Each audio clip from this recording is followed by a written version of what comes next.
My name's Tim, I'm an alcoholic. Are there any other alcoholics here? Yay! Very good. Josh talked about winning. I didn't think of this. I'm saying this because you said the thing about winning, which I didn't know you were going to say. There's an Austrian novel called Chess Novella about a man who is imprisoned, and he's a political prisoner, and he's in a room with a bedspread, with a checkered bedspread, and he gets these pieces of paper and he screws them up and turns them into little chess pieces, and he plays chess against himself in the room on the checkered bedspread. And every time he wins, he also loses. He cannot beat himself, and eventually it drives him completely mad. And that was the state I was in when I got to AA. Whatever I did, I lost. When I drank, the sober me went nuts. When I was sober, the drunk me went nuts.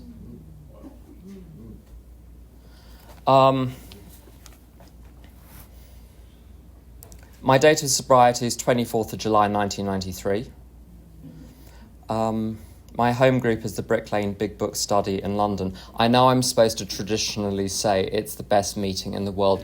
It's really not. I mean, if you come to London, come along, you'll have a nice time. It's pretty intense, it's slightly odd, and we all really annoy each other, and it shows. So, maybe give it a miss. But it's at a convenient time, so great. That's wonderful for me. There are so many things I could talk about. What I want to talk about, I had an idea. I came up to the podium with a couple of books, but at the previous meeting, I heard a very good speaker talking about miracles. And I got to thinking, what is a miracle? What is a miracle, really? And I got to AA thinking that I had a pretty scientific frame of mind. I didn't believe in God. I didn't believe in anything beyond the material world. I remember reading the big book in absolute desperation in December 1993. Now, this was before the internet. At the time, particularly in rural England, AA was very, very sparse. I did not have a driving license because when I was trying to take the test, I was so nervous. Driving instructors wouldn't work with me because I was just sober. I was dangerous behind the wheel. There was something very clearly wrong with me. So I did not have a driving license. There was no internet. There was none of that stuff. 2:00 in the morning. What are you going to do? You read the big book because there's nothing else. And you see, what you're going to expect now is I read this amazing line which changed my life, and then I found God, and no. Bill presents this story in We Agnostics. He's saying, look at the universe. Basically, you got two options for understanding what is going on. Option number one, there is a creative intelligence underlying the totality of all things. Look at the amazingly intricate laws of nature. There must be intelligence behind that. That's option one. And I read that idea, I thought, And then he said, the other option is that the whole thing is completely meaningless. It says elsewhere in the book, aimless cipher, or a cipher, meaningless cipher, aimlessly rushing nowhere. And he says, who could believe in that? Who could believe that everything is pointless? I thought, I can. I can very well believe that everything is pointless, and that for some reason, unbeknownst to anyone, nature has produced a species, the human being, who is cursed with self-awareness and has no way of actually achieving happiness in the world, and the best we can get is blotting out the consciousness of our intolerable situation by drugging ourselves. And anyone who is not in pain is clearly missing something. That was my philosophy. And I felt that, so I couldn't read any further at that point, because his argument was based on, well, you have to believe in a creative intelligence, because who could believe that life is pointless? Ha ha ha. That was the end of that chapter for me. I literally threw the book across the room. And I don't think I read the big book on purpose for another 15 years. Maybe the doctor's opinion. I certainly didn't read it thinking it had a solution. I would go through the motions with sponsees. But I was interested, you do this, you do that, you do this, you do that, the steps don't care why you take them. I didn't enter into the philosophy at all, just mechanical. I thought the universe was a mechanical universe. And I was in a position, drinking, where I was just the victim of the universe. From the earliest age, I was looking for the reason why I was so profoundly unhappy. And I went through so many iterations. Is it my star sign? Is it my parents? Is it the fact that my grandfather was in a camp during the war in Europe? Is it my family's experiences in continental Europe, that intergenerational trauma, they call it now, it was called something else then. What is it? Is it my genes? I looked at my family, I mean, God bless them, but the odds were stacked against me in so many ways. Suicides, everyone, my mother, my father, sisters, brothers, mental illness, being locked up at an early age on a regular basis, everywhere. And I was just yet another product of this monstrous mechanical system. And for a while, for quite a long while, AA was just a really clever mechanical system to carve out this place of temporary illusory safety in this horrific world, where if you didn't step on the cracks, if you got everything right, if you were a really good boy, if you made your amends and were nice to people, and you remembered your mother's birthday and you remembered your Mother's Day, and you sent everyone Christmas cards and birthday cards, and you did as you were told, if you did everything right, if you want a career, you find out what to do to have the career, you follow the rules, you're going to be okay. And I followed all the rules, and at 8 years sober, I was waking up at 4 o'clock in the morning with panic attacks. I was no further ahead for all of this being a good boy. Now, I'm going to come back to that train of thought, my mechanical approach to the universe, what miracles might be. The group was called Miracles that I just went to, which is what got me thinking about it. Why did I even become like the good boy in AA? I've got a kind of good boy streak in me, I've got a bad boy streak in me. That was part of the problem. I first stopped drinking in 1990 after about 15, 16 months of daily drinking. And I've met people who think that to be an alcoholic you have to drink 10 or 20 or 30 or 40 years. It doesn't take long to lose your mind completely. My family's French, and I grew up with French music, and there was a Edith Piaf song called Les Blouses Blanches, the white shirts, the people in the white coats that take you away and lock you up because you've gone mad. And that was one of her songs. I remember listening to that song thinking, oh, that's me. The night before, there's a little bit in the big book here. Where is it? 151. For most normal folks, drinking means conviviality, companionship, and colourful imagination. It means release from care, boredom, and worry. It is joyous intimacy with friends and a feeling that life was good. And then it says about us, the old pleasures were gone. They were but memories. Never could we recapture the great moments of the past.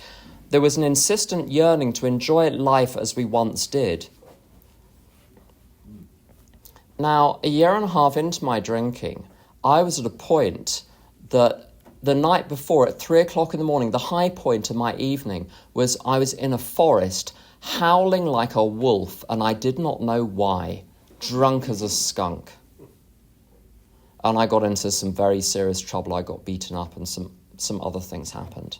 In a wood, I mean, you should be safe, but no, apparently. I never had the good phase of my drinking. You could kind of understand someone that has a good few years of drinking and they have a really good time, and then it gradually slips away, drip by drip by drip. And you think, well, I'm just going through a bad patch. I'm going to get back to where I was. I never had the good patch to get back to. It kind of proves that there's something else going on. I was not drinking because I enjoyed the effect. The effect was horrific right from the beginning. It was tremendously exciting, but enjoyment is far too tame a word for the wildness it let out in me. I wanted to run wild like an animal when I was drunk. I remember when I was 18, going and getting drunk with some friends. In there, it was at a university. I wasn't yet at university. I was still at high school. I was staying with a friend who was a year older than me, and we were having a really nice time. We were getting pretty drunk, and something in me said, just get out of here. So I took my bottle surreptitiously, crept out, and went roving, looking for trouble, and boy, did I find it. That was not fun. It was not enjoyment. It was necessary, and I didn't understand why. And it talks in the book about Dr. Jekyll and Mr. Hyde, and it's been a long time since I've looked at that, but I'm given to understand in the later passages, just in case you're not up to speed, Dr. Jekyll creates a potion that he drinks, and it turns him into this monster. The monster is not the side effect. The monster is the character that he wants to be, but all of his ordinary constraints won't let him be that wild beast. So he takes the potion to let himself let the beast out. And in the later stages of the book, he does not have to take the potion to turn into the monster. And that was what terrified me. When I had periods of sobriety in those last 3 years, between 1990 and 1993, I thought I was going to go back to the person I was when I was 15, 16, before I really started drinking properly. I did not. That person was gone forever. Whatever drink turned me into, I was now stuck with, drunk or sober. Really scary. Anyway, 1990, I give up because it's very clear every time I drink, I massively overshoot. The absolute quantities don't matter. They happen to be a lot for my frame, but nonetheless, it's not the absolute quantities. There's a line in the doctor's opinion. It didn't satisfy us to be told that we couldn't control our drinking just because we were maladjusted to life in full flight from a reality or were outright mental defectives. I've sponsored a lot of people over the years, and I always ask people, what do you make of that sentence? I've never had one person give a satisfactory explanation of what is going on in that sentence. It's too much. It's too mind-blowing. There is too much in there for a person to take on board very easily. It didn't satisfy us to be told that we couldn't control our drinking just because blah, blah, blah. So it's the core of it is I couldn't control my drinking. What does controlling my drinking mean? It means I have enough to have a good time, but not so much I regret it the next morning and regret it for the next week and regret the things I did. That happy medium. Drink did not satisfy me. That is why every time I had a drink, I needed another one. If it had satisfied me, I would have stopped. But it didn't. Every drink I had amplified the desire for drink. It increased the craving. The craving is not what precedes the drink, it's what follows the drink. It didn't satisfy us to be told we couldn't control our drinking. So people were telling us, this is why you can't control your drinking. So regular folks, it talks about normal folks or regular folks would say, the reason why you're drinking is because... And the book gives 3 very fancy ways of putting very plain things. And what the book is also going to say is, these reasons aren't the real reason. The 3 reasons that regular folks, non-alcoholics, people outside AA, gave me for why I might be drinking the way I was drinking, maladjusted to life, in regular everyday English, that means emotionally immature. Okay, it's just because you're immature. The second reason, in full flight from reality, that means psychotic. Outright mental defective. Mental defective is a word that doesn't have any contemporary currency. But historically, it was one of those technical terms for someone of very, very low IQ. So someone who simply could not put 2 and 2 together and figure out what was going on.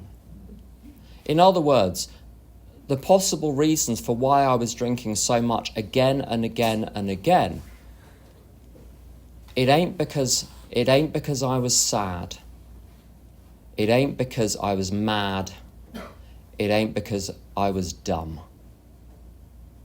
There's only one thing left, which is compelled. And what's so interesting, that was written in 1939. And you go outside there in the world and people will queue up to explain alcoholism in terms of childhood experiences and trauma and upbringing and 1,000 other things. And one of the great things about the book, it's really weird. If you read Fred's story in the book, page 39, I mean business, which is why this is coming off. I was a basket case when I got sober, and everyone around me were basket cases. You're lucky if you're not one at 20 years still, frankly. It's a slow process. A friend of mine says, don't expect much to change quickly. And then the poster boy for alcoholism is this character called Fred, who everyone loves and is very successful, and he's had a wonderful day, and then he thinks of a drink, and he has the...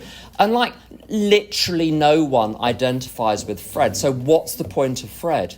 He had everything in his favour, and yet he was alcoholic anyway. What hope is there for the rest of us then? That's the point of it. So the reason I drank so much, you see, the whole thing about the most plausible reason is the unhappy childhood and all of that sort of stuff. But honestly, it doesn't take much inquiry amongst one's acquaintance to find plenty of people with really effed up childhoods who are not alcoholic. It doesn't take long. Talk to some people in AA, you'll find lots of people who had idyllic childhoods.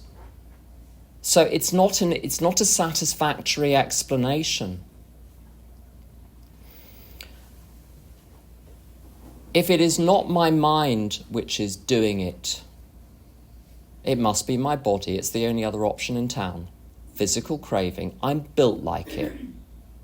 And when I was 10 years sober, I started listening to some speaker tapes. I left AA for 2 years. I was still occasionally attending, because I was very disillusioned with AA, so I left. I occasionally attended. I became very reclusive and odd, and eventually I was frankly so lonely I came back. And I went to a meeting and I said to some people, can you explain powerlessness? Can you explain unmanageability? And I asked a dozen different people and got a dozen different answers. And I thought, oh, I get to pick the truth that is most appealing or convenient to me. This doesn't fly. If you're all saying something different, I don't trust any of you. And I listened to a couple of very good AA speakers that explained parts of that chapter. I drink the way I drink because I'm built like it. That is it. Because I was starting to toy with the idea, 10 years sober, age 31, maybe since I've sorted out my childhood and I've got a job and I've got a house and I was in a lot better shape at 10 years, even though my program didn't really have any spiritual component. It was very practical AA. And God is very obliging, apparently. He kept me sober through that. I thought maybe if the reason I drank the way I drank was because of my childhood, and my childhood is now sorted out, I could drink normally again. And that chapter, The Doctor's Opinion, firmly slammed the door on that idea, because my body is my body. And it doesn't know that my life has changed. It doesn't know that I'm much more sensible than I used to be. It doesn't care. It's not able to process that information. It can't process any information. It does what it does because it does what it does. Why it's a phenomenon is something you observe and you don't know why it's there. And it doesn't matter. So then the rest of my life is about avoiding the first drink. And my AA experience of 31 years is still about avoiding the first drink. Everything else is subservient to that. Anything else I get is a bonus on top of that. And there is a little passage here that I want to talk about. Our description of the alcoholic, the chapter to the agnostic, and our personal adventures before and after make clear 3 pertinent ideas. And it's 9 words I want to talk about. That we were alcoholic and could not manage our own lives. And, I said this thing about going to a bunch of different people and asking about powerlessness and unmanageability and getting different answers.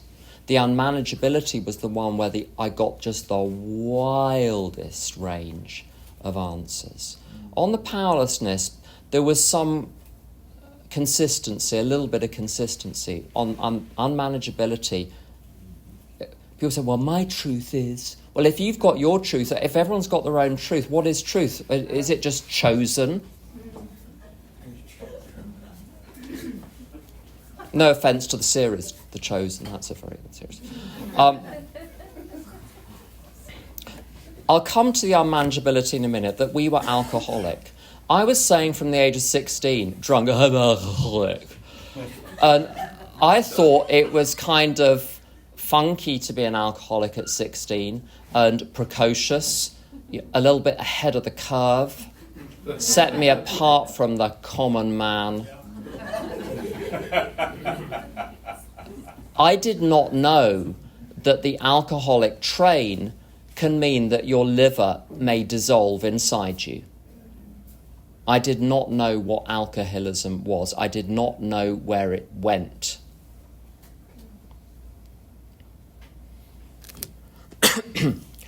First aspect, powerless over alcohol. I'm powerless over alcohol after the first drink. But I'm also powerless over alcohol before the first drink. What does that mean? Now, Don Pritz talks about coming back from an AA conference and seeing someone next to him being poured some red wine and thinking, that red wine looks nice. He wasn't restless, irritable, and discontented. Let me ask you, let's do a quick straw poll. Has anyone in this room, in the past 7 days, felt any restlessness, any irritability, any discontentment? Very good. There we go. And I'm guessing most of you have actually stayed sober through that. So restlessness, irritability, and discontentment is not an augur of a drink is on its way. And you can be having a nice time and find yourself drinking. Yeah. So this idea, sometimes people say, I don't feel like drinking, therefore I'm not going to drink, as though I don't feel like drinking now, therefore in 5 minutes' time I won't feel like drinking. That's completely mad. My friend Devinder says, continuous sobriety doesn't keep you sober. The fact you've been sober does not guarantee you will continue to be sober. It is something else. I've heard people say they're having a terrible week, they're not working their program, they haven't called their sponsor, they've even thought about drinking, but they know where drink will take them, and they don't want to drink. Oh, so it's all right. So they're fine. So I might be having a terrible time.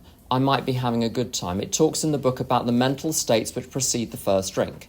And you think you're going to get an outline of like particular mental states to avoid. And you discover the mental states which precede the first drink are having a regular day, having a sensational day, having a terrible day, being desperate to drink, drinking deliberately, drinking casually, not even thinking about drinking and discovering yourself drunk, and having like a whirl of different thoughts all parallel with each other.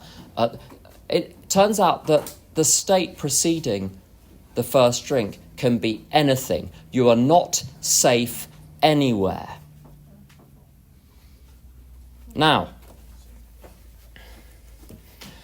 I remember walking along the Thames with my sponsee, and we were having such a spiritual conversation. So nice. What a charming picture that was. And it was one of those muggy days in London where the sky felt it was only like a foot above your head, and it was very humid. And on the south bank, there are these, of the Thames, there are these restaurants and cafes and these and those, and there are people drinking glasses of beer, cold beer, with the condensation, beads of condensation forming on the outside and gradually, I hope I'm not triggering anyone, gradually trickling down the outside of the glass. And the thought crossed my mind, just like thoughts would cross Jim's mind and thoughts would cross Fred's mind. The thought crossed my mind, I could grab that drink out of his hand and drink it before anyone knew what was going on. What I conclude is the incurability of my alcoholism means that at any point on any day, my physical brain might shoot up to my mind the thought of a drink. My physical brain is not doing thinking, it is doing thought production. It is sending up ideas, it is sending up pictures, it is sending up little plans, and there's a bit of my brain which appears now to be programmed to periodically suggest a drink or a drug or a few other things too. It's not dumb, it's not smart, it's none of those things. It's a little computer program. It doesn't have any morality, it's just a thought production box. And it cannot be uninstalled. So those thoughts are coming. Now, when that thought comes to me, that thought is a very strange thought, because whereas other thoughts I seem to get to be able to assess their value, to assess their merit. Are they true? Are they false? Am I going to do it? Am I not going to do it? Imagine a nightclub where you've got bouncers with loads of people queuing up, and the bouncers are checking the credentials of the people trying to get into the fancy nightclub. Are you on the VIP list? Are you dressed right? Do you look right for the venue? They let some people in. They turn other people away. When the thought of a drink approaches the bouncer in my mind, the bouncer just glazes over and flags the thought through straight into the VIP room of the club. Except there are explosives strapped to this thought. It blows itself up and the whole thing blows up. And that could happen at any moment. And by the time you realise it's happening, it's too late. Which is why all the cute little tips, when you feel like a drink, call your sponsor. Just because that does work sometimes doesn't mean it's going to work every time. At certain times, we're without defence against the first drink. So that's what I'm up against, is a mind that will kill me. There is a M. Night Shyamalan film, I think that's his name. It took me 5 years to learn how to pronounce it, then I forgot. Called The Happening. And I don't want to spoil the plot, but in The Happening, nature decides to fight back, apparently. And the plants are emitting this chemical, which causes human beings to commit suicide. And they do so completely unconsciously, in the most horrific ways. People just calmly walking off scaffolding, falling to their deaths, and other things I won't describe. And I hate films like that, but I saw a clip of it and it haunted me. And the reason it haunted me is because it is true. It perfectly describes my capability for self-destruction, every step of which way is justified with 100 reasons why I'm doing the right thing. So, being alcoholic means that at some point the thought of a drink will occur to me, and I will obey the thought of a drink, and then I will drink, and I probably will never stop. My friends who've drunk again over the years, only a small minority have come back. The ones who have, it's the ones who come back the next day seem to have the greatest chance. Any more than that, good luck. So what does it mean? And could not manage our own lives. My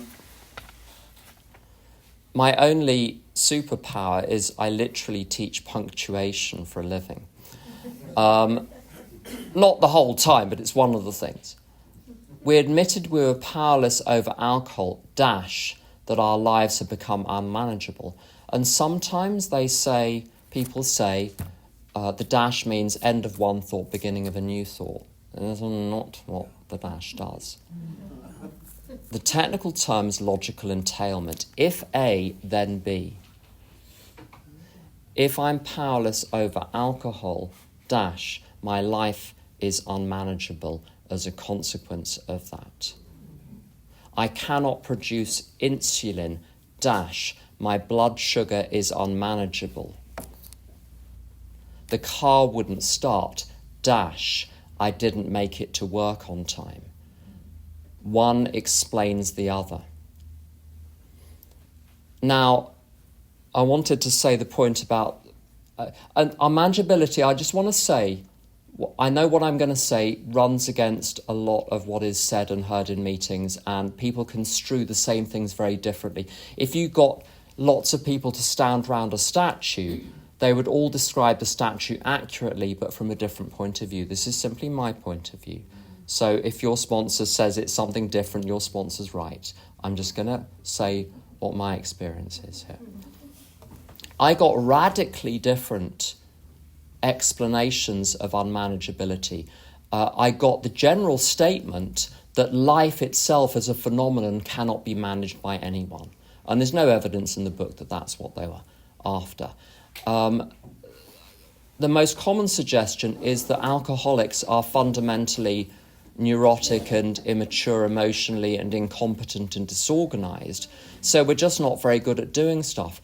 Honestly, again, it's the same thing with childhood trauma. I've met a lot of people who are new in AA. I've met people who are new in AA who I would trust to organise things really because they're really good at it. I've met people come into AA extremely competent and with a significant level of emotional maturity and an understanding of things that I envy. It's just not the case. That what are we going to say to them? Oh, well, you can't do the second half of step 1 because you're holding down a job and a career and you're emotionally mature. What are you going to say to those people? Step 1's not for you?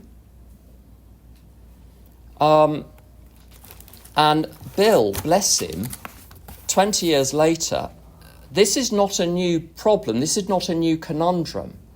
If the second half of step 1 is, I'm just generally messed up and I can't cope and, my emotions are all over the place, blah, blah, blah. And the fact that isn't a universal phenomenon in AA. They noticed that by the time the 12 and 12 was written. And he says, alcoholics who still had their health, their families, their jobs, and even 2 cars in the garage began to recognise their alcoholism. As this trend grew, they were joined by young people who were scarcely more than potential alcoholics. Well, anyway. They were spared... So patronising. They were spared that last 10 or 15 years of literal hell the rest of us had gone through. Since step 1 requires an admission that our lives have become unmanageable, how could such people as these take this step? It's a very, very good question. And because I was so messed up and I was neurotic and incompetent and I couldn't cope with anything, it was really clear my life was unmanageable in just general terms. But I kept having sponsees. I couldn't convince them that they were as effed up as I had been because they weren't. And they just weren't buying it. I had to come at it a different way. I've got to have a definition of alcoholism which works for every single alcoholic I will ever come across. By going back in our own drinking histories, we could show that years before we realised it, we were out of control, that our drinking even then was no mere habit, that it was indeed the beginning of a fatal progression. I don't know if any of you have ever driven those long desert roads in Arizona and Southern California, where it's like straight for 100 miles ahead or whatever.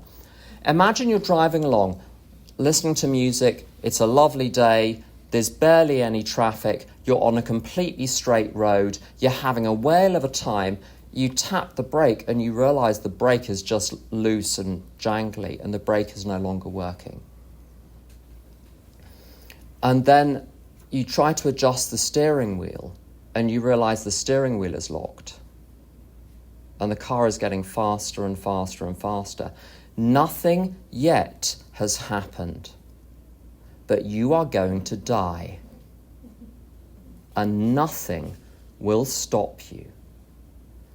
And I had this realisation at 15 years sober that I had been kept sober by grace. I realised I did not have a satisfactory relationship with God. I understood that I could drink at any point and I wouldn't see it coming. There's a bit in Bill's story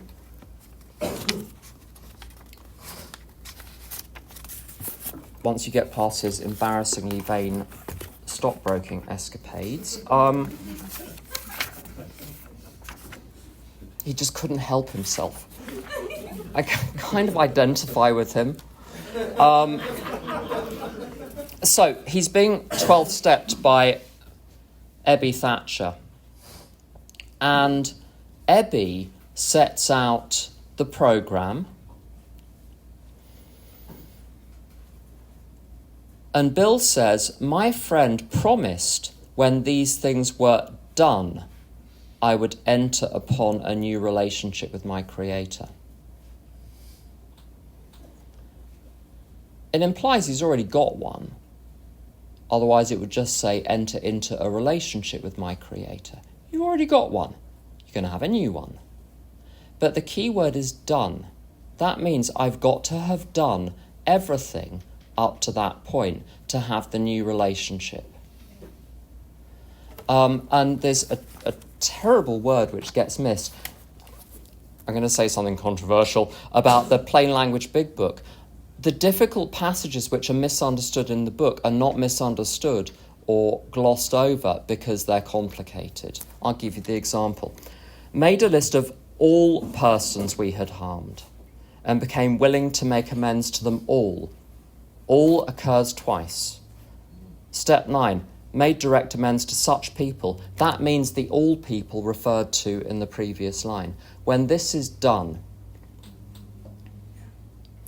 I got in touch with my step 1 at 15 years sober by reading what the big book actually says and what the 12 and 12 actually says, rather than trying to piece it together from little tidbits I'd heard from the people I happened to be fond of in AA. And I had this visceral understanding that until I met the conditions, God doesn't make two hard terms. Oh, but that means he makes terms.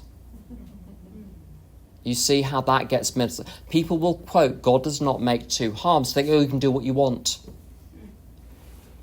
If it meant that, it would say God does not make terms. So God does make terms. What are the terms? Do the steps. Complete the first 9 steps and then live in 10, 11 and 12. Living 10, 11 and 12 is an ongoing thing. I'm terrible at it. I'm such an arsehole you wouldn't believe. Just ask Josh. I'm better than I was. Sometimes. I really am. On the other hand, I'm very efficient and I'm told it makes up for the being an arsehole. Anyway, 10, 11 and 12 are not about being good. They're about gradually improving in the direction that God wants me to improve in. But the key thing is meeting the terms, meeting the conditions. And I've got to do a few things. I'm going to finish very shortly. There are a number of points in the big book where it says, if you do this, you're going to get drunk. And if you want to stay sober, you want to do this. If you want to live, you want to do this. I need to meet the conditions. And the conditions are these. So once one's done the surrender, it's very difficult to measure surrender. It's very difficult to measure, have I turned my will and life over to God? But it is possible to measure these. The first one, am I permitting ongoing resentment in my life? Versus, am I doing my utmost to outgrow this embarrassingly childish habit of fostering, propagating and retailing my grievances against people and recruiting other people into my little grievance club? What's my position with resentment? Have I forgiven everyone for everything, excused or forgiven everyone for everything, regardless of what it is, regardless of how egregious or unfair it is? Universal amnesty. Have I told all the secrets? Have I come to terms with all of the creditors? Not have I paid them off yet, but have I put in place a plan with everyone? Have I done my utmost to make amends for everything I've done wrong that's in my consciousness? Ask God, God, you show me everyone whose life I have negatively affected in some way, and then write it down quickly before you forget. You'll get hundreds of names. Have I done everything in my power? I'm off the hook when I've done everything in my power. Not when I've found everyone, but when I've done my utmost to find everyone. And I found people at 29 years, 30 years, 31 years, because each year I try again with the unfindables and I find some of them through the most extraordinary stories. Is there a sign of complacency in my approach to AA, this is page 85, is there a sign of complacency? Am I being maximally diligent with 10, 11 and 12 on a daily basis, or am I sitting in the back seat? Am I doing anything which is harming another person, which I'm justifying to myself? And is my life based on the destruction of self-centeredness and improving my spiritual life, not by sitting on a cushion, but through work and self-sacrifice for others? If these conditions are met, I will enter into a new relationship. And the new relationship is the awareness that God is alive, God created the universe. This is my awareness, it may be wrong. And everything is fine. Everything always has been fine. Everything will be fine, and we just got to have a lot of fun. That's all I've got. Thank you.